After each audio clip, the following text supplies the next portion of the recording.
How'd you end up at American Eagle? I mean, you're Jewish, right? Well, after I got expelled from my last school, it was either here or homeschooling. I figure I could handle these freaks better than my parents. Well, lucky me. In our Hot Topic tonight, we're taking a look at a new satiric film that's just opened in some theaters across the country. It's a movie called Saved, and it has some Christians pretty upset. One critic called the film, quote, darkly funny and subversive.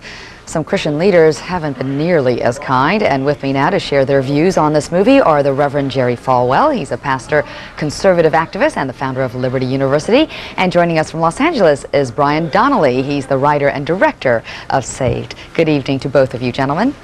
Hi, thanks for having us. Reverend, let me begin with you. What's your problem with this movie?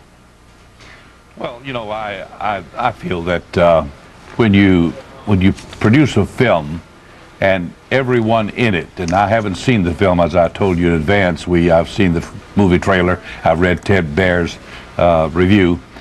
When the villain is the one preaching the gospel, and a Christian girl who's a witness feels she must sleep with a homosexual boy in order to win him to Christ, and everyone who names the name of Christ in the film is ridiculed. Obviously, it's more than satire, and if it were just a one-time affair from Hollywood, I think that's understandable, maybe acceptable, but it is clear that Hollywood would not do that to the Islamic faith, or make Muslim young people appear to be intolerant or bigoted. For a lot of reasons they wouldn't do that, nor would they pick on African Americans or Jewish persons, or in other words, Christians today are open game in Hollywood, and there are lots of reasons for it, but I don't think it's proper. Well, Mr. Donnelly, what do you think about that criticism? Well, you know, ultimately I think the film is about love, acceptance, and tolerance. It's not poking fun at Christianity, it's poking fun at extremism, which I think is a very different thing. I wouldn't say that Hollywood totally supported this film. I can tell you that no one in Hollywood wanted to make this film, and we did it independently with UA doing a negative pickup. So, but I think, you know, the Chicago Sun-Times religious writer calls this film a love note to faith. And I've met with many Christians who have seen this movie who actually really like it and identify with the characters in the film.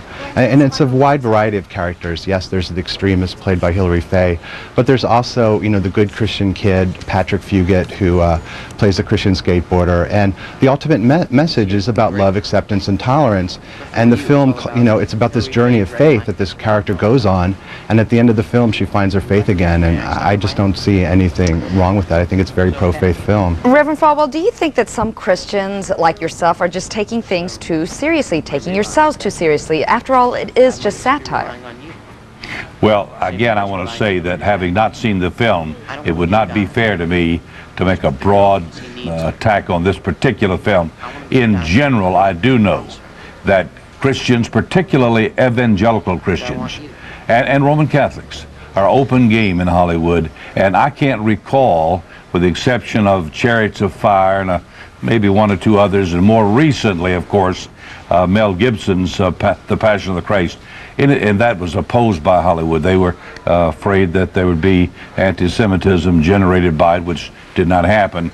But no one out there is crying out against this one or any film that decries or ridicules Christians, particularly evangelical Christians. I think this is a reaction to the fact that there are 80 to 100 million evangelical Christians today in America. They're pro-life, pro-family. They basically vote Republican, not because they are necessarily Republicans, but because of the position, for example, that George Bush takes on family and faith issues. And since they are not in support of the Al Gores and the John Kerrys, and Hollywood certainly is, I think it is it's just a shot at ridiculing and degrading and denigrating evangelical Christians. I think it's very unfair. Mr. Donnelly, what did you base this movie on? Was it partly from your own experiences? I actually went to a Christian high school, so a lot of the story is based on that experience. Like there was one Jewish girl that attended my school. There was the girl that got pregnant. There was my friend's mom who got a divorce and would pray in the closet. So it came from a very, very personal place. And also I did, an extensive amount of research in the community. I went undercover in chat rooms. I talked to Christian kids. I went to, Christian concerts and youth rallies. And I really tried to approach the film, as honestly as I could. And that everything in the film, it comes from truth.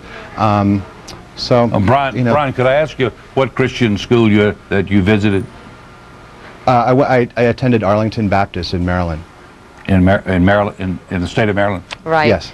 Okay. Well, let me just say that the movie Saved is in limited release right now, to be released to larger audiences at a future date. I saw the results on Friday and Saturday, about $100,000 a day. Is that about right, Brian? And on Friday, we were the second highest grossing film based on theater. Well, it's getting a lot of attention, needless to say, and we want to say thank you to both you gentlemen because we're out of time. Which means it's going to crash and burn, in my opinion. That is your opinion, and we'll just have to wait and see what the returns come in the future dates, but we thank you both for your time. Thank you so much. Sure.